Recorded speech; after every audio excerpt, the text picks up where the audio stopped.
नमस्कार। न्यूज 13 के प्लेटफॉर्म पर आपका एक बार फिर स्वागत है। रणवीर इलाहाबादिया, समय रैना समेत 5 पर असम में केस दर्ज। बी प्राक ने कैंसिल किया रणवीर इलाहाबादिया का पॉडकास्ट। हाईकोर्ट के चीफ जस्टिस का आईफोन चोरी, रैपिडो चालक गिरफ्तार। महाकुंभ में महाजाम पर भड़के अखिलेश यादव, कहा प्रयागराज के लोग हाउस अरेस्ट। मशहूर यूट्यूबर रणवीर इलाहाबादिया मुश्किल में घिरते हुए नजर आ रहे हैं। असम पुलिस ने अब रणवीर इलाहाबादिया के खिलाफ केस दर्ज कर लिया है। असम के मुख्यमंत्री हिमंत बिस्वा शर्मा ने ट्वीट कर इस बारे में जानकारी दी है। रणवीर इलाहाबादिया के साथ आशीष चंचलानी, जसप्रीत सिंह, अपूर्वा मखीजा, समय रैना और अन्य के खिलाफ भी एफआईआर दर्ज की गई है। असम पुलिस ने स्टैंड अप कॉमेडियन समय रैना के शो इंडियाज गॉट टैलेंट के हालिया एपिसोड में कथित तौर पर अश्लीलता को बढ़ावा देने और अश्लील चर्चा में शामिल होने के लिए यूट्यूबर रणवीर इलाहाबादिया और कॉमेडियन समय रैना सहित कई इन्फ्लुएंसर्स के खिलाफ मामला दर्ज किया है। इस बारे में राष्ट्रीय मानव अधिकार आयोग ने भी रणवीर इलाहाबादिया के कमेंट पर संज्ञान लिया है और यूट्यूब को इस बारे में एक लेटर लिखा है। सोशल मीडिया पर लोग रणवीर इलाहाबादिया को खरी खोटी सुना रहे हैं। उनके खिलाफ कई जगह पुलिस में शिकायत दर्ज कराई गई है। हालांकि मामला तूल पकड़ने के बाद रणवीर इलाहाबादिया ने इस बारे में माफी मांगी है। उन्होंने वीडियो जारी कर माफी मांगी। अपने वीडियो में उन्होंने कहा कि वो अपने बयान को लेकर किसी भी तरह का जस्टिफिकेशन नहीं देंगे, बस माफी चाहते हैं। यूट्यूबर ने एक्स पर वीडियो शेयर कर कहा, मेरा कमेंट अनुचित था, फनी भी नहीं था, कॉमेडी मेरा जोनर नहीं है, मैं बस सॉरी कहना चाहता हूं। कई लोगों ने पूछा कि क्या इस तरह से मैं अपने प्लेटफॉर्म का इस्तेमाल करूंगा। जवाब में कहूंगा कि अपने प्लेटफॉर्म का ऐसा यूज बिल्कुल भी नहीं करना चाहता। जो भी हुआ उसके लिए मैं कोई जस्टिफिकेशन नहीं दूंगा, मैं बस माफी मांगना चाहता हूं।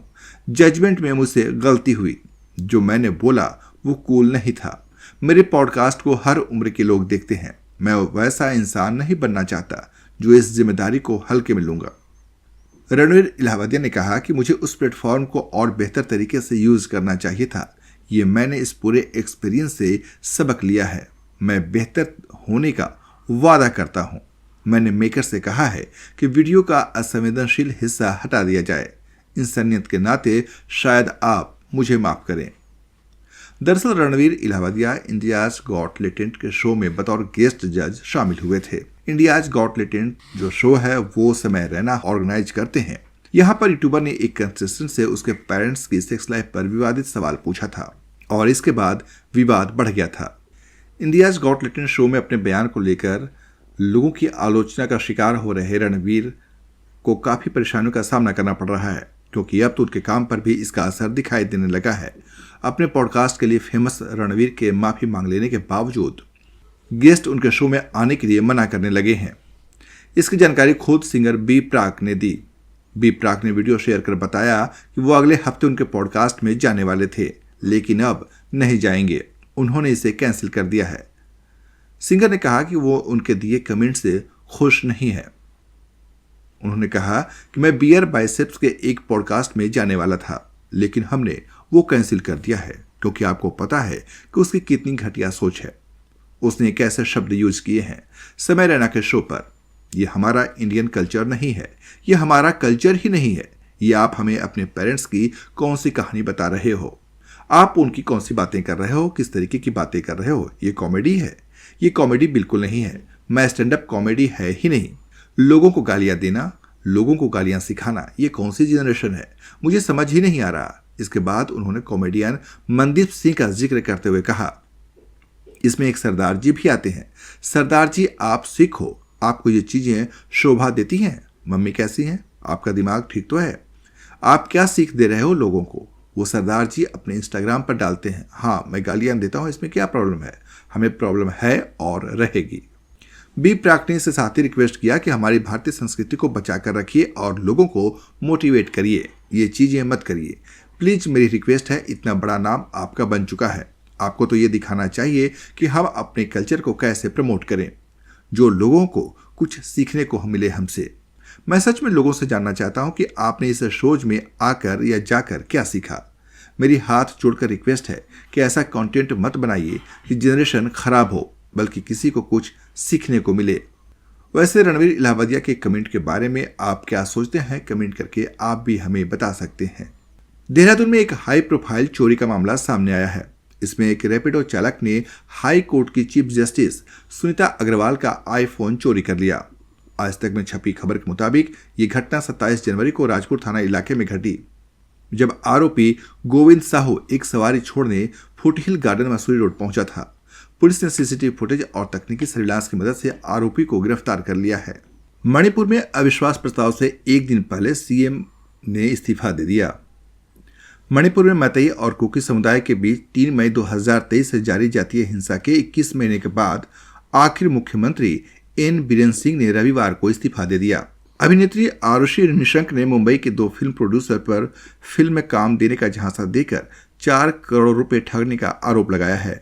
आरुषि पूर्व केंद्रीय मानव संसाधन मंत्री और उत्तराखंड के पूर्व मुख्यमंत्री रमेश पोखरियाल निशंक की बेटी हैं। झारखंड के पलामू में बीच नदी में ही बना दिया अस्पताल। झारखंड में कई अस्पताल ऐसी जगह बना दिए गए जहां न डॉक्टर पहुंच सकते हैं और न ही मरीज। पलामू में भवन निर्माण विभाग के अधिकारियों ने तो अजूबा कारनामा कर दिखाया। हरिहरगंज के जहाना गांव के पास बतरे नदी के बीचों बीच उप स्वास्थ्य केंद्र बना डाला। हालत ऐसी है कि मरीज आम दिनों में भी वहां नहीं पहुंच सकते। हर साल बारिश में यह भवन आधा डूब जाता है। पलामू डीसी शशि रंजन का कहना है कि नदी में अस्पताल कैसे बना दिया गया, इस बारे में जांच की जाएगी। इसके बाद दोषियों पर कड़ी कार्रवाई होगी।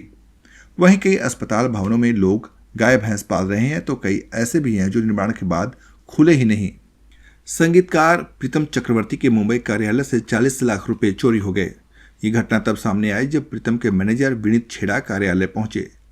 तिरुमला लड्डू प्रसादम मिलावट घोटाले में सीबीआई ने 4 लोगों को गिरफ्तार किया है। इनमें भोले बाबा डेयरी के पूर्व निदेशक विपिन जैन और पोमिल जैन, वैष्णवी डेयरी के सीईओ अपूर्व विनय कांत चावड़ा और एआर डेयरी के एमडी राजू राजशेखरन शामिल हैं। हमास ने कहा वो अगले नोटिस तक बंधकों की रिहाई रोक रहा है। इजरायल और हमास के बीच हुआ युद्ध विराम समझौते को लेकर नई मुश्किल सामने आई है। हमास ने कहा है कि वो फिलहाल बंधकों की रिहाई को रोक रहा है। हमास ने आरोप लगाया है कि इजरायल युद्ध विराम समझौते का उल्लंघन कर रहा है। हमास ने अपने बयान में कहा, पिछले 3 हफ्ते में हमारे नेतृत्व ने देखा कि दुश्मन बार बार युद्ध विराम समझौते का उल्लंघन कर रहा है और समझौते की शर्तों को नहीं मान रहा है। इन उल्लंघनों में विस्थापित फलस्तीनियों को उत्तरी गजा में वापसी में हो रही देरी भी शामिल है।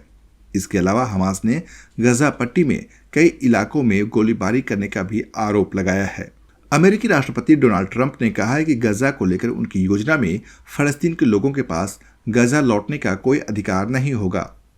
फॉक्स न्यूज ने अमेरिकी राष्ट्रपति के इंटरव्यू का एक वीडियो शेयर किया है, जिसमें उन्होंने अपनी गजा योजना पर बात की है। ट्रंप ने इस गजा योजना की घोषणा पिछले हफ्ते इजरायली प्रधानमंत्री बिन्यामिन नेतन्याहू के साथ एक मीटिंग के दौरान की थी। इसमें उन्होंने कहा था कि गजा के विकास के लिए पूरी नागरिक आबादी को इलाके से हटाना शामिल होगा। फॉक्स न्यूज के वीडियो क्लिप में ट्रंप को यह कहते हुए सुना जा सकता है कि फलस्तीनियों को बेहतर घर बनाकर दिए जाएंगे जो उस जगह से थोड़ी दूरी पर होगा जहां वो अभी हैं। हालांकि उन्होंने लोगों को बसाए जाने वाली किसी जगह का नाम नहीं लिया है। ट्रंप के इस प्रस्ताव को अरब देशों के साथ साथ ज्यादातर देशों ने नामंजूर कर दिया है। श्रीलंका सरकार के एक मंत्री ने रविवार को हुए देशव्यापी बिजली गुल के लिए एक बंदर को जिम्मेदार ठहराया। वो कोलंबो के दक्षिण में स्थित एक पावर स्टेशन में घुस गया था। देश में बिजली बहाली की कोशिश की जा रही है। आज की समाचार परिचर्चा समाप्त हुई। अगर आपको हमारा ये वीडियो पसंद आया हो तो हमारे यूट्यूब चैनल को सब्सक्राइब करें, वीडियो को लाइक करें, शेयर करें और कमेंट जरूर करें। हमें आपके कमेंट का इंतजार रहेगा। मिलते हैं अगले वीडियो में, तब तक के लिए नमस्कार।